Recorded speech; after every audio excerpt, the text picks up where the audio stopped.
We are always receiving communication in different ways, and we do acknowledge it at certain points in time. There's things that we do notice, and we say, oh, that's unusual, or Hi guys, welcome back to Authentic Talks. I had an enjoyable conversation this week with an author, an energy and life coach. She is an intuitive healer and a speaker who has dedicated her life to spreading messages of love and hope. She shares her story, you guys, about a near-death experience that assisted her with moving more into her purpose in life. And so without further ado, let's go ahead and introduce this week's guest. Please welcome Pam Barosh to Authentic Talks. Hi, Pam. Authentic Talks is all about authentic conversations. This show is all about growth, love, respect, success, mind, body, and spirit. If you're looking to grow and become your authentic self, then this is the podcast for you. And I am your host, Shantae. Welcome to the show. Hi, Pam. Welcome to Authentic Talks. hi, how are you? I'm doing good. I'm excited to have you here. Can I have you introduce yourself to the audience, please? Sure. My name is Pam Barosh, and I speak with angels and spirits and bring in healing messages and find ways to help people bring more positivity in their life and how to be more inspired to follow their own pathways. Wow. Well, welcome to the show. I'm excited to talk with you today. Pam, I don't think I've had anybody, honestly, to talk about like communication with angels yet on the show. So this is going to be really exciting because it's all new.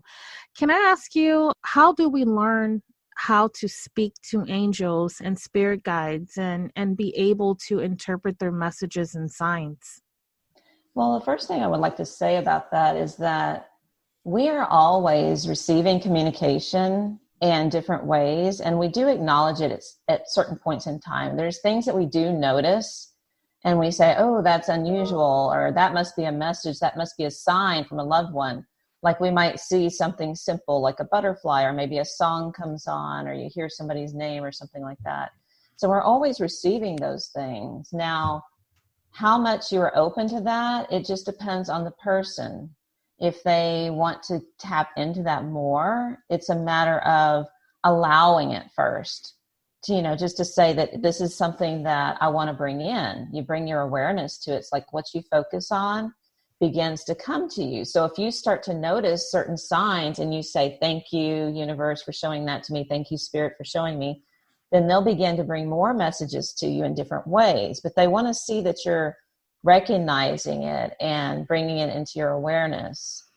And then, it's other ways, that things that you can do. You can learn practices with your intuition, like how do I learn how to feel energy more? How do I learn how to see colors and different things like that? It's a matter of what do you want to really bring into your life. If you want to focus on that, you can do different meditations.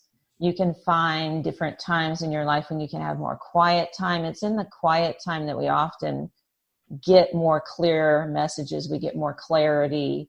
We find that we're touching spirit more, right?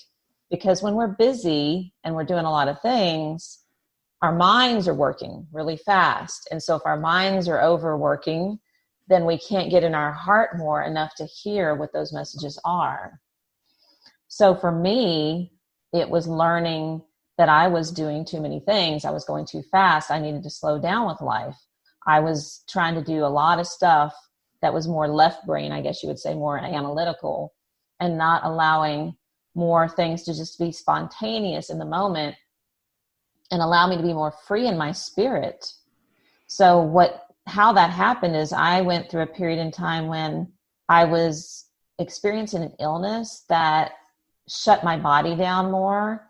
So when that happened, it forced me to actually acknowledge that there was something beyond my physical body, so I could hear at that time. And so I think that is something that some people may experience it that way. They may have a crisis happens that pushes them in that direction, but not necessarily everybody will experience it in that same way. And even if they don't, they can still find that connection. It's just a matter of slowing down enough to feel it, to hear it, to sense it.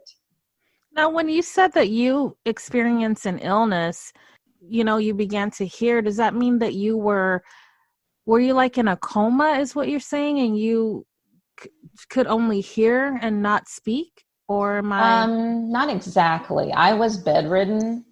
I was pretty shut down. My body, like my nervous system, completely shut down enough to where I could just barely do a few things every day. Like I mostly was in the bed. I had to have people help me.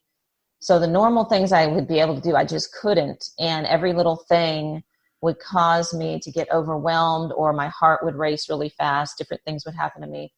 And so during that time, I wasn't exactly in a coma, but it has similarities because I was more aware, I was more here. However, my senses were more on the other side. So I was actually able to hear angels at that time and see them. And I think, that is a good example, because if somebody's in a coma, they are more in that connection to the other side. They're kind of going back and forth, if you will. And so when they're doing that, they are receiving help from angels in that time period. And so they're still aware consciously of everything around them, as well as they're communicating to the other side. So mine was similar, but maybe not to that extreme, but it still caused a deep reflection because I couldn't physically move all the time. So if my body wasn't working, I felt like I was nothing left but within me was just my thoughts and my consciousness. And so what can I do with that? If that's who I am right now, can I start to change how I see myself to heal? Can I use that strength that is still there, that connection to the angels and those thoughts that I can create? Can I create healing through that? And so that's what I began to do, is to focus on doing affirmations and meditations in that state to then cause me to see myself fully healed. When you say that you were able to communicate and see angels, do you feel that when people are seeing angels that it's different for everyone? Yeah, that's possible. I think everybody receives in the way that feels comfortable to them. And so you may have a certain type of energy come around you. Like somebody may have a certain type of angel that comes around them that has a different quality to them. Or they may bring in another being, another spirit and guide that kind of reflects where they're headed in life and what they're open to. I don't think people are given things that would overwhelm them or make them scared or anything like that. So it's just kind of where you're at, and people have different visuals, and I think they should. I think they should allow themselves to kind of be in their imagination and create what feels right to them. What feels like that's your spirit connection, what feels like you're on the other side. And I think that gives you that authenticity to your own experience, because everybody's here in their own way. We're all connected, yet we all have our own interpretation of our connection. Whenever people talk about connecting or being on the other side, what does that feel like when you're in that state of consciousness like that? Well, there's different layers of it. Sometimes, we're always connected. It's not like I'm not connected right now, or if I'm Mm-hmm. doing the dishes, I'm not connected. I'm always connected. Right, right. But there's a different level of it. So it's like the intensity changes. So sometimes if it's a lighter connection, it's just like you kind of get a little bit of something come to you, like an idea or a thought or something like that. And maybe we don't even always identify that those are coming from the other side through guides.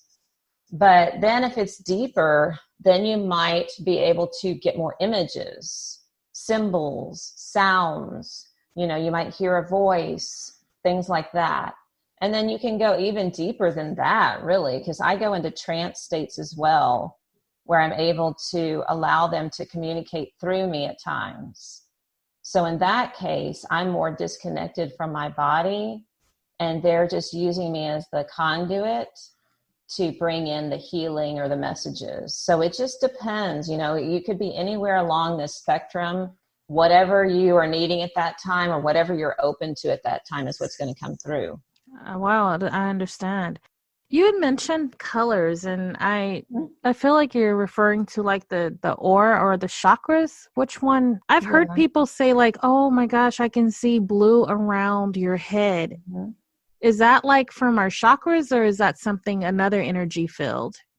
So when they're talking about seeing it around your head, they're talking about the auric fields around you. Okay, so that's generally considered your aura, and there's different layers of it. Now, you can also see colors in your chakras too. So people may be able to read that as well. It just depends on how they're attuned to see colors. Normally, if people say they see a color around you, they're just talking about your aura. And that's, I think, easier for most people to tap into just to get a sense of what that is. Most people could interpret that if they wanted to. It's really simple. It's not like you have to learn a specific technique.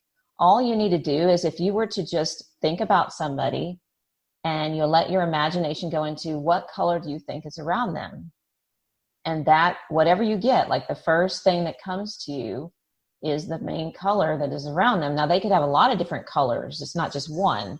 So like around their head they may have one or two colors there, and then maybe in their arms there's another color. So I see them all over their bodies, like all of their limbs and the chakras and everything. I'll see different colors. Sometimes I'll see colors that mean not only like the condition of the body or the mental or emotional bodies, but also I'll see colors that relate to maybe somebody's career path.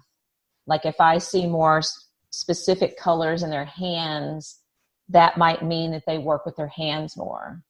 So it just depends. Like I'll get different messages in different situations, and I'll try to see where does that go? How do I interpret that for this person? And do the colors mean what you want them to mean, or do they stand for something? Like if you see, Uh-huh. you know, blue, or if they say, "Oh, I see orange around this person," like what does it mean? Does it match up with the chakra colors, or? I mean, their colors all have a vibration. So they're energy vibration. So they all have a different quality about them. So if you were to research, the meaning of colors, whatever they give you for the meaning of colors is basically what you do to interpret that meaning. So if you get, say, the color yellow, then that's more of an intellectual energy. There's different meanings of all the different colors. Blue can be more like a calm energy or friendly energy, and different variations of blue. Like you could have a turquoise versus a light blue versus a royal blue. So they all have slightly different variations of meanings because of their frequency changes. And they are the same in the chakras because all colors are colors overall, whether we're talking about the auras or the chakras. So it doesn't matter which one you're talking about. If you get the meaning of one of the colors and you see in the chakra or the auric field, it'll be the same.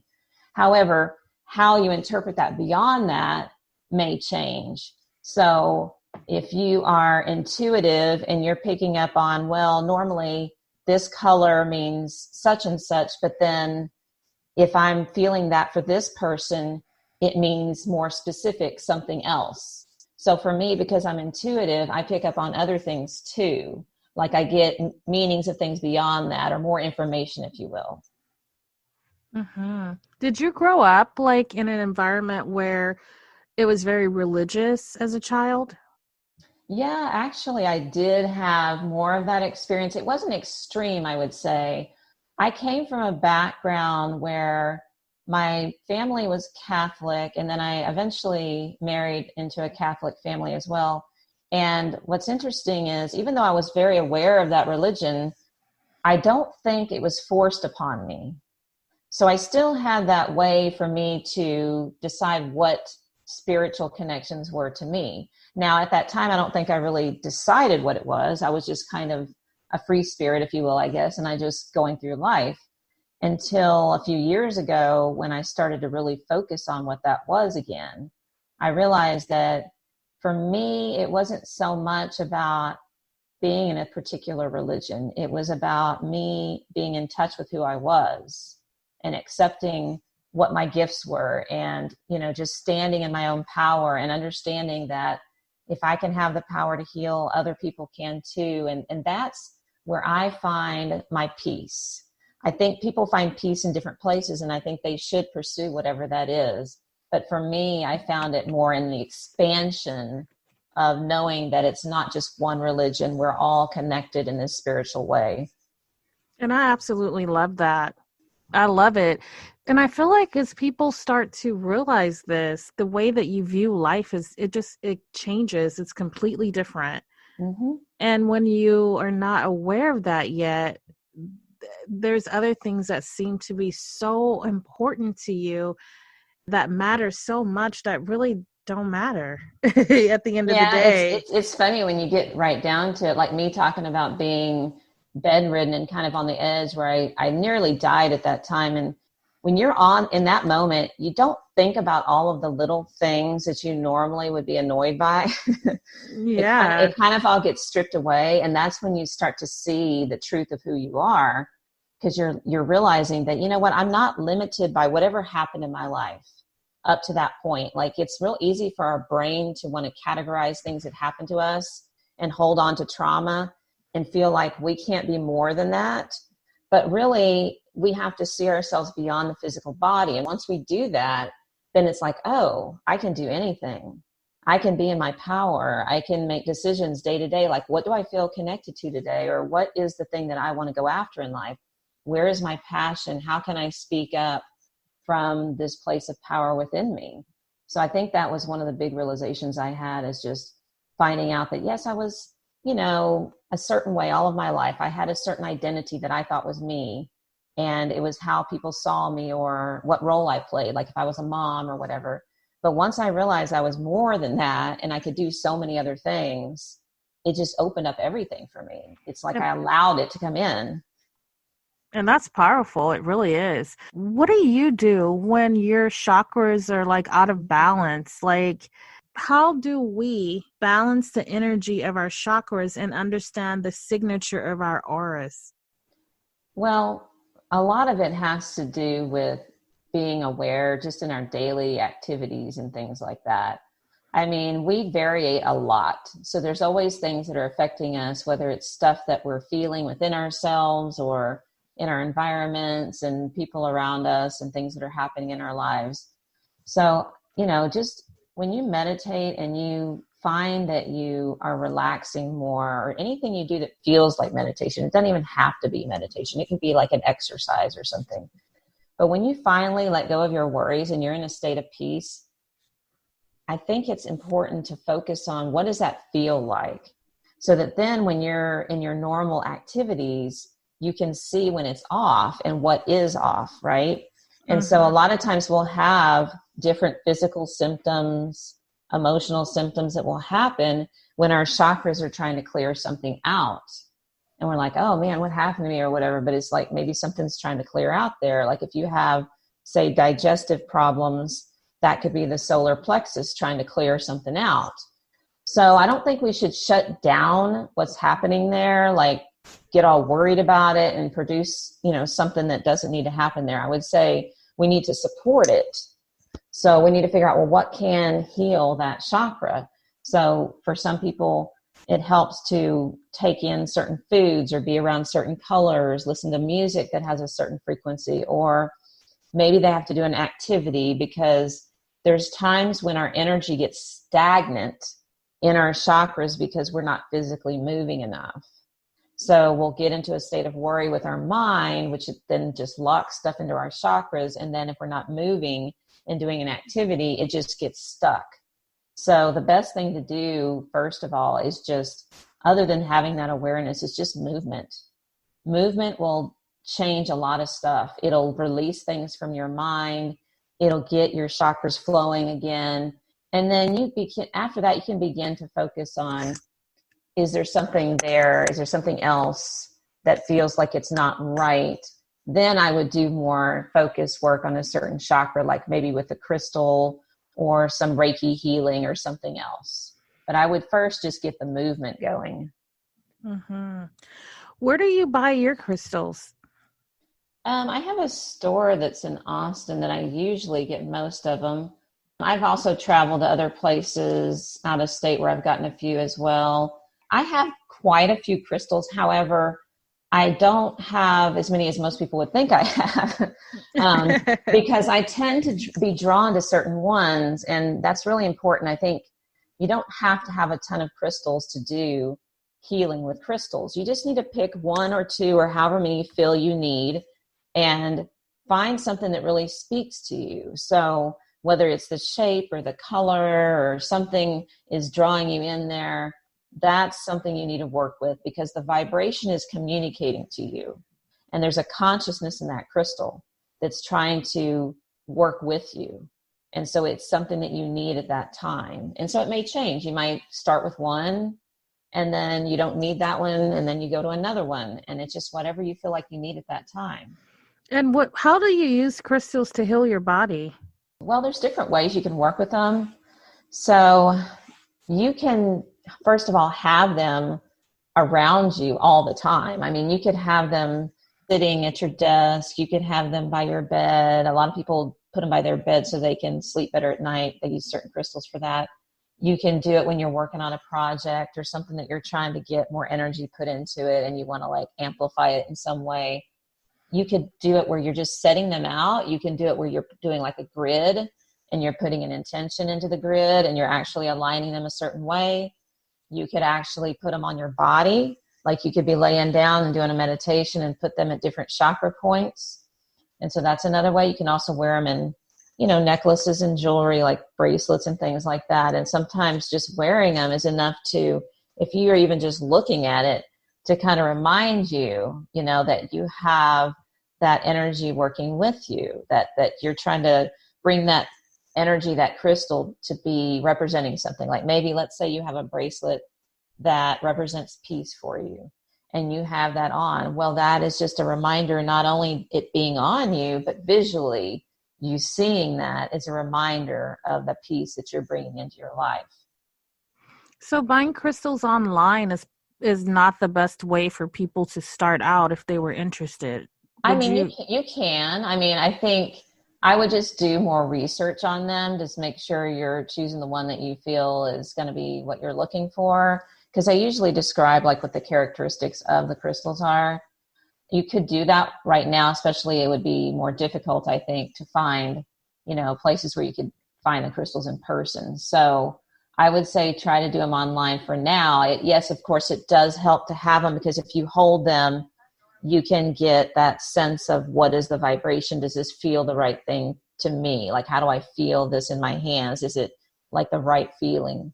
And if not, what you can do, if you can't feel it, if you were to work with a crystal shop online, you could have them. They usually have somebody that's very knowledgeable about the crystals, and they might even have an intuitive or somebody that could lead you to, I think this one would be good for you. So that's another way that you could connect to it. When we're talking about connecting to spirits and angels, growing up for me, we grew up in a very religious environment, and we were really taught growing up that was, how you're conditioned, and it's almost like you don't want to talk to your angels, or you're only going to talk to God, which is like an energy or a spirit, Mm-hmm. And so is there a difference to you, like where people, it is possible to call in or connect with negative energy type spirits? It's interesting that you asked that, because I do have a lot of people ask me that question. I find that as I'm teaching people how to connect and talking about it, one of the first things that always comes up is they're fearful that they will connect to the wrong energy or bring in a negative spirit or entity or whatever you want to refer to that. I have always focused my energy on, when I'm doing that connection, that I want to bring the highest level of love and light into that experience. So I set my intentions that way at the beginning. So I'm already telling spirits that I want to connect to spirits who are coming with messages of love, with angels that are from the angelic realm. I've just put the intentions out that way. That's what connects to me, because that's what I focus on. Now, could you tap into other things? Of course you can. You have to think of it this way. It's like if we're connecting to other levels of consciousness and other dimensions, it's like we're tuning into a TV or radio station. So think about the TV for a minute. We have a lot of different TV shows that we can watch. There's different types of shows, right? Some people like to watch things that are reality shows. Some people like to watch sitcoms and, funny shows. And sometimes they want to watch mysteries. There's all kinds of things. So everybody will be drawn to different things based on what they're interested in. So this can happen as well when you're tapping into these other dimensions. So you might tune into something and it's like, oh, wait, that's not what I wanted to watch, right? Mm-hmm. But that's because of the intention. So if you were to set it at the beginning that I only want to receive from the higher levels of these realms, these higher realms and frequencies and love, then that is what is going to come in. Now, if you start with fear as you're connecting and you're not putting those intentions into it, you could tap into lower level dimensions or spirits that are really not for the good of all. And so that is possible. And a lot of times I think most people don't do that, I would say. Even if they don't purposely put out the intention, most people will not connect in that way. But they could do it if they are somehow susceptible to it. So if they're having a hard time and they're not in their right mind at that time, and maybe they're trying to connect in the wrong way, it could happen. If they're on, some kind of medications or drugs or something, it can happen that way too. So there's times when we're weakened in our spirit to where we're not as protected, I guess you could say, and we're reaching out to the wrong things. But the main thing to remember is it's not going to purposely come for you. It's not like a scary thing, like you open the door and, oh my gosh, there's all these weird spirits. It's not like that. It is just basically holding the light in your heart as you're doing it. Just like if you were praying. If you're praying, you're not praying to put out bad intentions. The purpose of prayer is to create peace and love and to help us to open our hearts more, right? And to heal. So think of it that way, is when you're connecting, you're in a sense praying in your connection. That does make sense, a lot of sense. And I think that I think this is something that we've been taught, like the majority of us from the time we were very young. And then we also have had a lot of us have had experiences where we've seen things like, what was that? And you sometimes can see spirits like moving around this earth, and yes. And it's not that there aren't bad experiences. I just want to say that we do sometimes run across things like that. Like somebody might cross our path. It's on a different vibration. Mm-hmm. Or somebody will see a spirit that's more of a negative vibration or something along those lines. I think it's just remembering that you can always, always, always call in your angels to help you. So if you ever feel like, because this can happen in people's dream states where they are so like relaxed and just letting go so much that sometimes entities will try to come in that way. So what you can do is just always remember to ask for help. If you are in the middle of something like that, something crosses your path, maybe even somebody in this world, just like all of a sudden they're walking by you on the sidewalk and you're like, ooh, I didn't like their vibration. I feel like there's something wrong there. Ask your angels to come in and help guide you and protect you at that time, because you're noticing that something's not right and you need to listen to your intuition. And if you reach out for help, they will come in really strongly and they will be there for you. Yeah, that's good stuff. That's really good to know for the people that are tuning in. I just find it all interesting. I love synchronicities. I feel like that's how one of the ways that I get communication. I have so many different things that I've been made aware of. And before, I didn't pay attention to those things. And so when you talked about that, there's this awareness, and it's what you focus on that you get more of. And just thanking the universe and thanking your angels, for making you aware and for just being present in your life. That's, and I know that you offer so many different things, like to people. If someone was interested, you offer, like, for example, not only the angel readings, is that what it's called? Yes, they're angel readings. You offer angel readings. You have something that is called spiritual writings. Can you share with us what that's about? Well, I do a lot of writing. I am a writer. I do have a blog and whatnot. And for me, I can do automatic writing where I am writing from spirit directly. So it could be your loved one, it could be an angel, whoever you would like to receive a message from, and they will speak directly to you that way. So it's like receiving a letter from the other side, basically, is what it is. Oh, okay. Got it. And do you offer like coaching or anything like that for people one on one?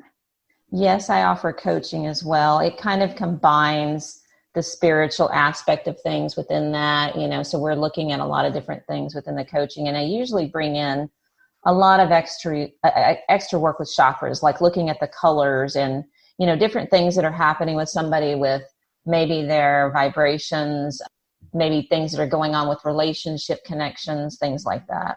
Well, I wonder what's going on with me. Almost all the relationships in my life are breaking apart right now. So for me, I would say like looking into your energy right now, it feels like it's a time for you to focus more on yourself. And so sometimes this happens at a time when we're trying to get our own power and figure out things without people like interfering with it too much. And Mm-hmm. so things are falling away that maybe shouldn't be there to allow you a clearer path. And so in the right timing, things will change and then other people will come into that, right? Because it's like you have to find your true self completely and be like in your own personal power 100% to find the right match of the people that will be around you. Whether we're talking about, friendships or people that are doing similar things to what you're doing or romantic relationships or whatever it is, the ideal matches come when you are resonating at your true frequency. And so you will, still you'll meet people will cross your path for short periods of time, but they won't always stay there because they're there for like short purposes, just to bring a certain message or for them to receive an awakening or, something within you to learn something at that time. And Mm-hmm. then they will kind of go away because they only needed that little bit and maybe you only needed a little bit from it as well. And it's like you get a clarity within that to say, okay, well, this is not really who I am now. I'm getting to that place though. I'm understanding myself. I know more about myself because I had this interaction, this experience, and I know what is good for me and what's not. And so that's why you're kind of fine tuning it. You're getting it down to the, nitty gritty of what is the right thing for you. Mm-hmm. It actually kind of bothered me a little, like Mm-hmm. where I was like, wow, what is going on? People are just disappearing. You know what I mean? Yeah, And and it's like, happened. Yeah, it's happened a lot to me too in the last year. It's just when you're going more on your path, what's happening is we have soul groups, okay? And so people will be with you in your soul group, and they're the ones that are going to travel with you throughout this life. So some of the people that come in and out are not within your soul group necessarily, or they're just there for a short time. And so as you're getting closer to finding that group, that true sense of who you came here to hang out with and do things and, do your mission, whatever that is, you will find that those other friendships and things will kind of drift away because they don't match where you are going to be in that presence. You have come here for a specific reason. And so everybody right now is being drawn in kind of like a magnet to their soul groups. So it's like kind of shuffling around. It's like musical chairs, okay? So we're all doing this musical chairs thing where people are like, okay, I'm moving over here, now I'm moving over here, and this person's over there. And that's what we're doing. We're finding our true soul group so that we can make changes to the world and basically all of consciousness. We're elevating all the consciousness everywhere. So that's why we're making those matches. We've come at this time to do that together as a group. So in other experiences before, we went into lives where we were doing more solo work. Now we're doing group work. And so that's why you're clearing out things that don't fit that group. You're finding your true group. I like that. I like, yes, let me find you guys. Find me. Yeah. You wrote a book. Can we talk about your book? I have wrote a book. I don't have it published yet. I can talk a little bit about what it's about. Okay. So I wrote a book about soul energy and also how we can use more positive thoughts and feelings putting into our daily lives so that we can change the way our souls have this energy vibration. So it's bringing it more into a practical realm. It's not just saying, okay, what is a soul and how do I tap into this other dimension? It's basically, how do I actually do things in my life every day to make the energy flow the way it should, to let it flow the way, the speed and the, the intensity, the colors and everything at the right pace, and have me trust that I'm on my true path. How do I bring out that part of myself and not hold myself back? I think a lot of times we want to do what it is that we're called to do. We keep feeling that urging calling, like something needs to change, but sometimes we're afraid to do that because it's a little scary at first to make a big change like that and to say, okay, I've done this other thing for my first part of my life. Now I'm going to go do something else that's completely different, and I have no idea what's going to happen. So the book is just talking about, how to get to know yourself better and treat yourself kinder so that you can get into that energy and hold it and keep it there and keep following your passion. Well, that's good stuff. I love that. Do you know when your book will be out? It'll probably be next year. I think things got a little slowed down this year, but the goal is to get it out by next year. And then I have some other ones that I'm currently writing as well. So I'm excited to get it out though, and, allow people to experience that feeling of it, because in the book, when you're writing, every writer does this, you have an energy that you put into the book. And so when people are reading it, they're not just reading, they're getting an experience because they're feeling that energy vibration. Wow, I bet that is exciting for your book to come out next year, because it's like a forever thing. It's not like you write this book and the book goes away. It's like this book is going to be around for, like generations to come. And so I think that's pretty awesome. That's a good point. That's what I was thinking about when I wrote, is I told myself, see, when I was on my last moment of almost going to the other side, when I was really ill, I told myself I wanted to write a book. And when I came back and I started to write at some point, the one thing that kept sticking in my mind was, I want to at least leave something behind. I want to have a legacy in a way. I want to have something that, even if I'm not here, because I don't know how long I'm going to be here, at least I want to leave something so somebody can get inspiration, find that connecting point to their heart so that they can begin to heal and live a better life. Yeah, that's really good. That's good stuff there. I noticed on your website that it says that you offer a class, and it looks like it's a workshop that you had where it's like a psychic mediumship class. Mm-hmm. So you mean people can learn to be a psychic? It's not something you're born with? Everybody has intuitive and psychic abilities. And it's a matter of, what do they want to do with it? Do they want to just use it within their life to make decisions, or do they want to develop it further and maybe have it as a practice and go in that direction in their life?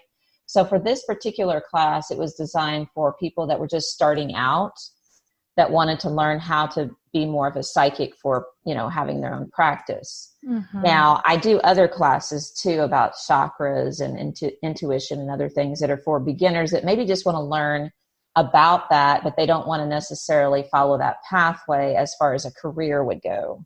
Mm-hmm. So I do offer different levels of classes, usually through Zoom. I have a lot of classes where people can get in there and learn just a little bit of something and kind of see where they want to go with it. I think it just helps to take little bits of it at a time. Mm-hmm. And see, okay, what does that mean for me? Am I interested in this or that, or do I feel like this is my calling? And I also do work with people that are trying to write their books and do other types of writing and channeling and things like that, so they can learn how to open up more and let it just flow out naturally. When we talk about intuition, some people feel like they're not able to tap into it. What advice would you have for someone who just didn't understand how to tap into their intuition and didn't understand about that knowing? Well, there's different types of senses within intuition. So part of it is knowing. There's also seeing, feeling, and other types of senses. You could be hearing. Some people even have taste that will come through. So everybody's different. So what I would do is I always teach people about those differences, the way our senses work. but they also all work together. So it's not like you're just going to have one sense that's working. Now, once you learn what those are, then you can say, oh yeah, I hear songs in my head sometimes. Like I sense a song that was on the radio, but I hadn't heard it. It just came all of a sudden in my head. Or I saw like an image of something when I was thinking of a thought or a feeling, like all of a sudden I got an image in my head. We do this all the time. I mean, like if we were trying to think of something, just anything, we could say, okay, I'm thinking of a book. All of a sudden we'll form the image of a book in our mind, right? Like it might look a certain way. It might be a certain color with pages even or whatever. So those are senses. That's how we do it. That's how we do intuition. Now, tapping into it more, we would have to see, okay, so where is that person at? Are they open to it? Do they have time to, start to practice it more, breathe into it more? A lot of it is just slowing yourself down and breathing and being more present. And if you're not able to have that time to just slow down, you may not be able to tap into it as easily. And so that's why it's important just at the beginning to just be aware of your own energy. Mm-hmm. One day I was on my way to work and my husband called me. And so as I was driving, I could smell food. Mm-hmm. And I said, wow, what are you making right now? I said, are you making like eggs and pancakes? And I just started naming everything. And he goes, yeah. And I go, you're not going to believe this. I said, I could smell it. I go, you put onions and bell pepper? Because he normally doesn't do that. He won't put the bell peppers and the onions. He wants me to cut those up. And so if he doesn't have it, he's just a salt and pepper guy. And that day he decided to cut the onions up, and I literally could smell them. And so I was like, wow, it smells amazing. And so he's like, seriously? I go, yeah, I'm not kidding you. I could smell it. One time he called me and he was on his way home and he goes, I can't wait to get home. And he goes, I can smell dinner already. And so I didn't know he meant literally. I thought he just meant, but as he continued to talk, he really could smell it. And I told him, I don't know if I feel like cooking today. I don't think I am. And he was so calm. He was like, okay, well, I'll cook when I get home. Don't worry about it. Well, as I was sitting here, I go, oh, I feel bad. Let me get up and just cook and push myself. And I said, that'll be a nice surprise for him. Well, when he was driving, he could smell it. He got a whiff of it. And so we've had a couple of not weird, just different things that has happened over the years. And see, that's an example of, these are actually normal things. This is our normal senses that are, beyond just what we think our senses are, beyond the regular sight and all that kind of stuff. Mm-hmm. So I think what has happened is we've conditioned ourselves to think that that's abnormal. Mm-hmm. So, and we do tell ourselves, I'm not going to tell anybody that happened. That's just way too weird. Because I had the same thing happen with a friend of mine, that we're constantly reading each other's minds and getting the same senses at the same time. We type the same words at the same time. It happens constantly. And so we just acknowledge it and say, oh, wow, that's cool. That actually happened. And so it is happening. And for you, it looks like for you, your senses you have in tandem the same heightened sense of smell, which not everybody has that with their intuitive senses. The smell one may not be as big as some of the other ones. So for y'all, that is the same. You're at the same level as that. I would say that happens a lot where you're having a lot of synchronicities with somebody like that, when it's a true soulmate or twin flame type of connection, where it's like basically you're just really intertwined with your energy. You're just reading each other's energy fields and, reading each other's minds. You're really in sync. Mm-hmm. I actually really like him. And what I mean is I love him, but I really like him as a person too. Like when you are with somebody that is at the right frequency with you, and also you have kind of agreed to come together in a sense in that way. So it's like you have found the right person for you to continue to do all the things that you do. Mm-hmm. And I think this is more of a, like you said, there's a different feeling to it. We can be in a lot of different types of relationships and people have different qualities, but there's just something that you cannot explain about somebody that you have that respect for, like you just get them and you know that it's like you're looking at yourself when you're looking at them. And that's where you find that you're seeing things within yourself that you go, oh yeah, that's stuff I need to work on too. So it has its good and its bad at times. There's times when you're going, oh yeah, I do that as well, and I need to work on that. But it also allows you to have a better connection with somebody that really gets you. And you kind of work in tandem on when you're working on each other, like your own stuff, you're kind of helping the other person at the same time. Do you think that I could have manifested my husband, or is that like law of attraction type thing, or is it neither? I mean, it's a lot of things. I definitely feel like we manifest a lot of things in our lives, and as we're changing into our own true purpose, as we're following that, we will then attract those people that are crossing our paths at that time because we're doing that. But I also think that we bring in people as kind of almost like a contract or an agreement that we will cross paths at a certain time. So for you, it's kind of a mixture of both. You were ready when you were ready to meet this person. And so it was somewhat of that law of attraction, manifesting, bringing in that energy. But it was also arranged ahead of time that there was going to be a time when y'all cross paths.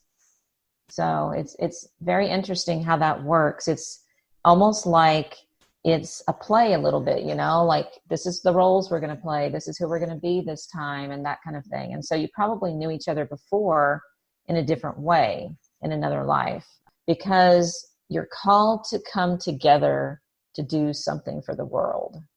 And so that part of it is very strong. And those energies, when they're magnetically pulled together, they have to come together because they agreed to come here to do something. And so even though they may drift away at times, they'll still try to keep coming back together.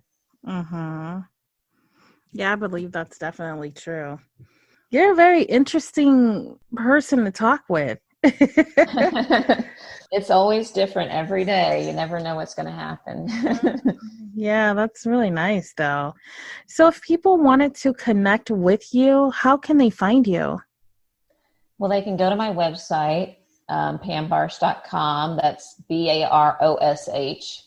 And they can also check me out on social media. I have the links on my website, but you can go to @PamBarosh on Instagram. And I do a lot of messages that I put on there for people to get inspired, and you can message me through there as well. So you enjoy inspiring people? Yeah, I love the creativity of it. Just being able to not only be a writer, but to use color, to use sound, to use different, images to create a feeling for somebody and see if that can help them to open up more, have a healing in that experience, even if it's just for a minute, just to connect to that one thing. Because you never know, somebody might be having a day where it's very difficult, and they could just happen across that one image and it might help them. So that's the way I see everything that I create. This is something for people to, whoever needs it at that time, whether it's in that moment or later on they come across that image, it's there for them to, open up their hearts more. How do we create our soul pathways? Like following our calling, our purpose. Is that what that is? Basically, yeah. It's basically listening to your soul instead of listening to your mind. Instead of saying, well, in the world, this is typically what people do for a living, or this is what they do every day, I'm going to listen to what my soul is telling me to do. Like what feels right to me, that is like the reason why I'm here. What is the thing that makes me happy? Sometimes we kind of overlook that. We just go and do things randomly because other people want us to do them, or it's a cool thing to do or whatever. And really, we're not always listening to what do we really want? What is the thing that would really bring us more happiness? And sometimes it's simple. It's not like this complicated thing that we need to follow. So like you could go to, let's say you go to school and you get a PhD or something like that, and you go through all that schooling, but then you're like, oh, this doesn't make me feel happy. So see, that can happen to somebody. They can follow a pathway that's not really the right path. And then they just wake up one day and go, what really does make me happy? Maybe I'm going to be a writer. Maybe I'm going to be an artist. Maybe I'm going to go sing somewhere, or, work with children, or, whatever it is. I think just sometimes we kind of hide that part from ourselves, our consciousness. It just kind of gets buried and we don't know that it's there and it's ready. It's waiting when we're ready. Mm-hmm. Well, I love I love these conversations. I absolutely love it. I could talk for hours and hours and hours about it. And one of my things, Pam, that I want to be able to do is when someone walks by me, I want to be able to see their colors like all the time. Mm-hmm. I want to know and I want to know, what does that mean for me? Is this like proceed with caution or, but you Mm-hmm. can't feel in people's energy.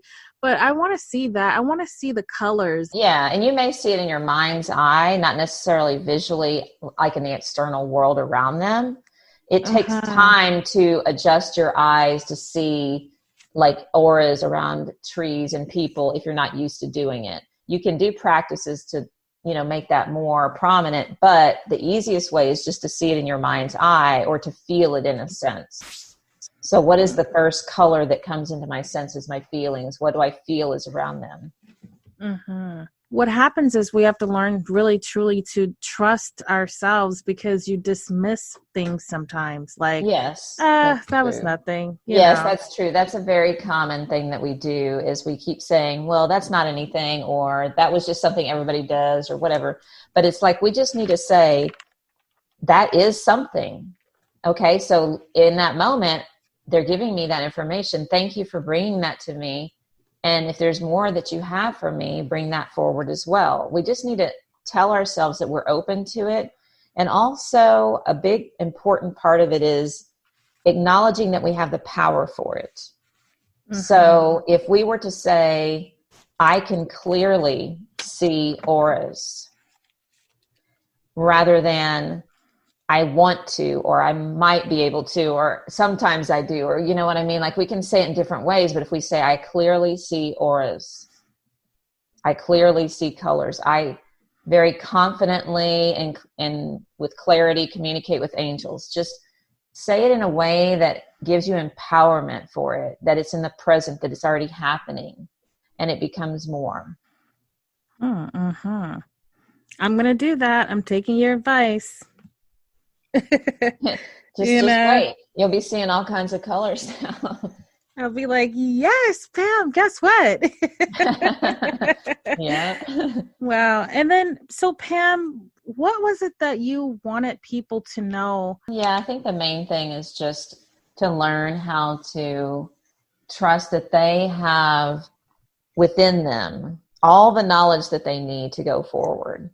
It's just a matter of beginning to open that up, allowing that to flow out, finding the right avenues in life to bring that forward, being able to do things that allow you that authentic self, right? Mm-hmm. You want to be able to be your true self. You want to let your guard down. You don't want to feel like you're constantly living up to some kind of expectation or that's too weird, I shouldn't do that, right? We want to be able to do what we're called to do. And so for me, if you look at what I do, I'm a medium, I do channeling.